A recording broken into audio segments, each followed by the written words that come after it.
Hello everyone, ఈరోజు చేపల చింతపొట్టు ఎలా తయారు చేయాలో చూసేద్దాం. దానికోసం చిన్న సైజు చేపలు అయితే చాలా టేస్టీగా ఉంటుందండి. చేతి పక్కలు మాకైతే చాలా ఇష్టం, హెల్త్కి కూడా చాలా మంచిదండి. ఇది వచ్చేసి చింతపొట్టు. మీలో ఎంతమందికి తెలుసో కామెంట్ చేసేయండి. ఈ చింతపొట్టు చేపల కర్రీ అబ్బా ఎంత బాగుంటుందంటే అంత బాగుంటుందండి. నేనైతే దీనికోసం 2 సన్నగా తరిగిన ఉల్లిపాయలు, బాగా సన్నగా తరిగిన కొత్తిమీర, 4 పచ్చిమిరపకాయలు అయితే తీసుకున్నాను.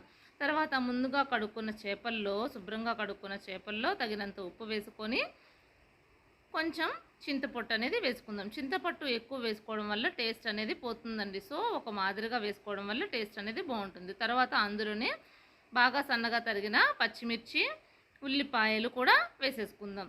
ఈ విధంగా వేసేసుకున్న తర్వాత ఉల్లిపాయలు కూడా దానిలోనే మనం తగినంత పసుపు, ఒక స్పూన్ పసుపు, 2 స్పూన్లు కారం అయితే వేసుకుందాం.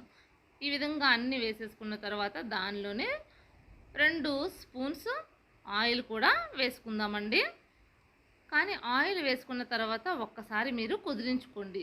ఎందుకంటే మీరు గరిట పెట్టి తిప్పడం వల్ల చేప అనేది ముక్క అయిపోతుంది, చిదురు అయిపోతుంది. అందుకని ఎప్పుడైనా కానీ మనం చేపల కర్రీ చేసేటప్పుడు కుదిరించుకుంటే ముక్క అనేది చిదురు అవ్వకుండా చాలా నీట్గా వస్తుందండి. చూడండి, ఇప్పుడు మనం వేసుకున్న ఉప్పు, కారం, పసుపు, చింతపొట్టు ఇవన్నీ కూడా చక్కగా ప్రతి చేప ముక్కకి పట్టింది చూడండి. సో ఈ విధంగా ఒకసారి కుదిరించుకున్న తర్వాత మనం స్టవ్ వెలిగించుకొని స్టవ్ మీద పెట్టేసుకుందాం. చూడండి, ఇది మొత్తం మిక్స్ అయింది కదా. ఈ విధంగా స్టవ్ వెలిగించుకొని స్టవ్ మీద పెట్టేసుకుందాం. అంతేనండి, ఇది చాలా సింపుల్ కర్రీ, చాలా ఈజీగా చేసేయచ్చు. ఈ విధంగా చేసిన తర్వాత దీనిలో టీ గ్లాస్ అంత సైజు చింతపండు రసం అయితే వేసుకోవాలి. దానికి ముందుగా మనం బాగా సన్నగా తరిగిన కొత్తిమీరని కూడా వేసేసుకొని అందులోనే మనం ముందుగా కలిపి పెట్టుకున్న చింతపండు రసాన్ని కూడా జస్ట్ టీ గ్లాస్ అంత వేయండి చాలు. ఎందుకంటే మనకు గ్రేవీ అనేది కొంచెం థిక్గా రావడం కోసం చాలా బాగుంటుందండి. టేస్ట్ కూడా అసలు ఎక్సలెంట్గా ఉంటుంది, హెల్త్కి కూడా చాలా మంచిదండి. ఈ కర్రీ చాలా బాగుంటుంది. ఎక్కువగా ఇది బాలింతలు అయితే తింటూ ఉంటారండి ఈ కర్రీ.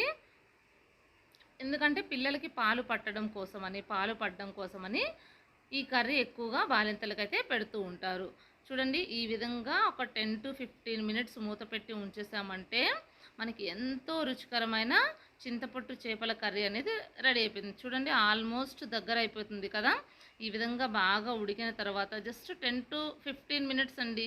ఈ విధంగా బాగా ఉడికిన తర్వాత ఒక 10 to 15 మినిట్స్ తర్వాత చూసినట్లయితే బాగా దగ్గర పడిపోతుంది. ఎందుకంటే ఇలాగా వాటర్ లెక్క కాకుండా చూడండి, మీరు ఫైనల్గా చూసినట్లయితే బాగా థిక్గా అయిపోతుంది కర్రీ. అంతే, ఎంతో రుచికరమైన చింతపొట్టు చేపల కర్రీ రెడీ.